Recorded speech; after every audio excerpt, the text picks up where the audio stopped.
I hear you want to see what apartments in Tokyo look like. Well, it just so happens to be that we live in one.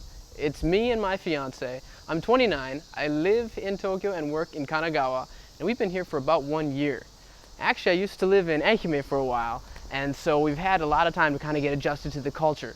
But now we're in this cool place, and we pay about 140,000 yen a month, and then you put on another 50,000 yen for food, and then you got gas and electric and everything else, and you're looking at over 200,000 yen a month to live in this place in Tokyo. So we're not in a very busy part of Tokyo. It's not downtown, it's not Shibuya, but it's still, I mean, it's busy.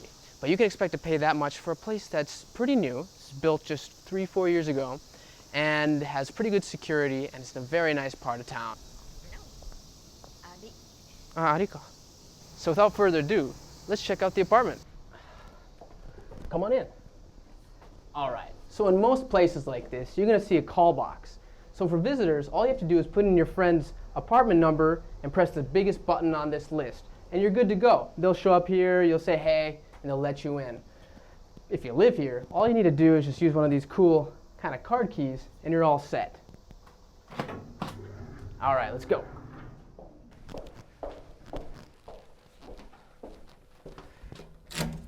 And this is our spot. Come on in. So when you first walk in, here's a little place to put your shoes. Take them off like so, like so. But come on. So here's the entryway, pretty small. Place to put your boots and things after you're done, and a place to put your bike helmet and things after you've finished using them. So this is the way to the rest of the house. Let's go. So this is what we call a 2 LDK. In Japan, they have 2 LDK, 3 LDK, 4 LDK, 5 LDK. It just means how many rooms there are, plus an LDK, which is a living, dining, and kitchen. So let's show you our living room. Here's our living room. We've got our couch, we've got our rugs, we got our TV, got our record player, we got everything you need right here. Our couch we picked up at Actus, so we picked up our rug and our couch there. And our internet is right over here. We use NTT, and technically it's a gigabit, but I did a little test just today, and it looks like we're not quite getting a gigabit, but it's not too bad. So that's our living room. Let me show you our dining room. Here's our dining room. So here's our table, I guess this is called a buffet, and both of these picked up for cheap. This was Craigslist, and this was IKEA. So you can go to IKEA in Japan, and you can also use Craigslist in Japan. And Craigslist, you don't have to know any Japanese, it's all in English. Shall we check out the kitchen? Come on over. So here's the kitchen. So what should you expect with a Japanese kitchen when you first get your new apartment? Well, basically you shouldn't expect anything but the kitchen sink. And you can pretty much guarantee you're gonna have a system kitchen in your apartment, which is just a sink, a few burners, might be gas, might be electric. You've got your little fish grill right here. And then some places to store kitchen stuff.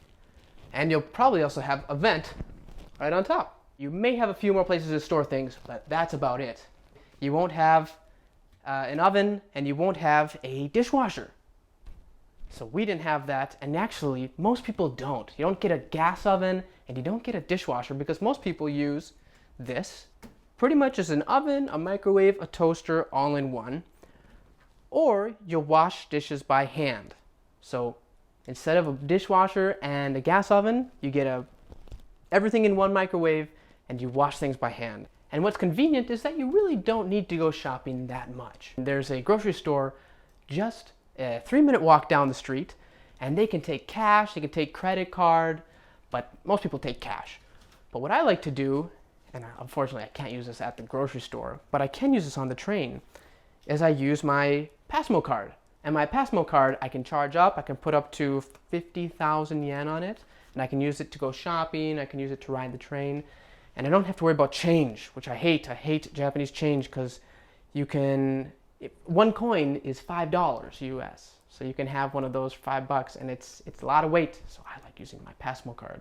So after you've finished up in the kitchen, you probably want to wash your hands, take a shower maybe, and that's just right over here.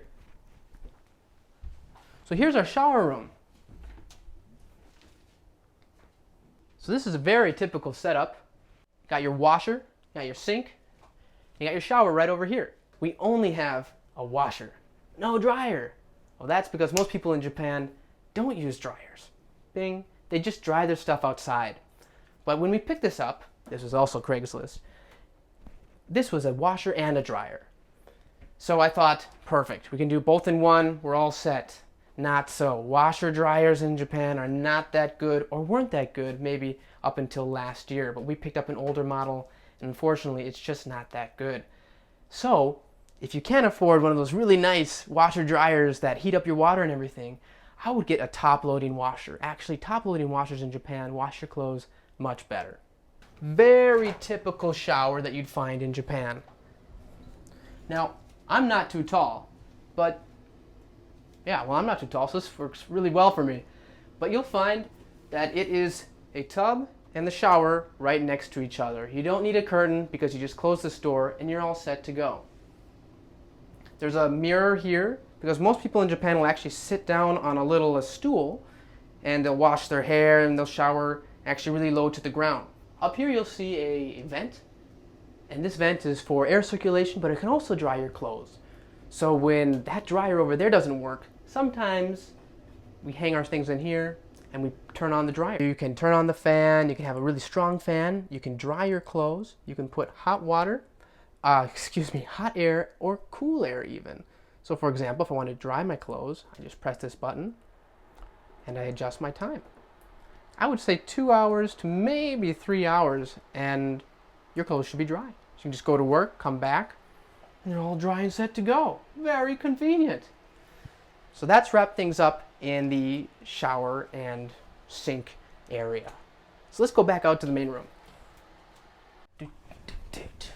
Hey, so let me show you a couple of these buttons over here, because we got a lot of them. In Japan, they love their buttons. Here, I'll take this off. So this is for the hot water. Actually, there's a hot water heater outside, and so as soon as you start using water, it'll heat it up. So sometimes it takes a little time to kick in. But basically, here we go. Yes, we left this on. Turn it on, and then say we want to change the temperature. Oh, and then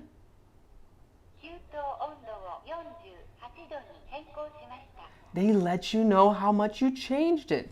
And if you don't like that, you can probably just turn her off.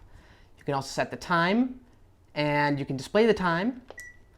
We haven't set the time. But why would you want to set the time? Well, that's because you can actually put a timer on when you want to start your bath. And so, you just press automatic bath, and it starts to go. But we don't want to do that.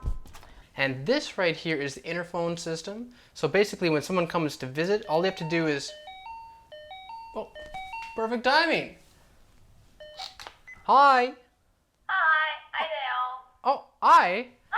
Hi. Aren't you filming the movie? What? Huh? Oh, ma, dozo, come on in. はい、ちょうだいよ. And then you just press this button right here and they're good to go. And last but not least, these are light switches. So they just push them. And that's all you got to do. All right, let's go check out the bedroom. Let's do. So, here's the bedroom. So that's kind of cool. So our bedroom's pretty small, but we managed to fit a whole mattress in here. They can fill up the entire room, though. That's kind of the problem. Let me show you our closet. Oof.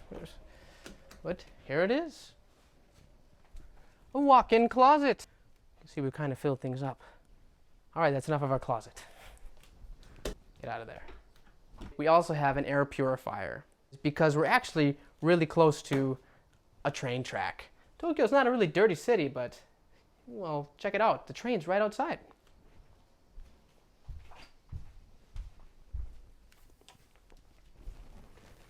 So here we go. Let me show you how things look outside. Here you go, check it out. You see a lot of people living close by. It is the big city. Neighbors, lots of neighbors. Sometimes we hang out. And this is where you'd hang your clothes if you wanted to dry them outside. This is our hot water heater. Well, that kind of wraps things up for the tour of the house, but I'm thinking you guys need to use the bathroom before you go. How's that? Do you know where it is? You don't? Oh, you don't? Okay, let me show you. It's actually right over here. So, an interesting spot. Come on back in. Here, just keep going ahead right over there, right to the entrance area. So it's actually right over here. You'd never guess. It's really strange. So remember the entrance when you guys came in? That other door? Well, it's actually the bathroom. Here it is. Check it out.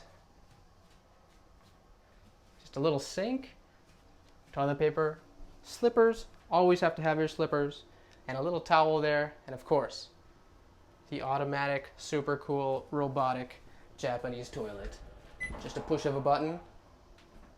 Yeah, that's the stuff.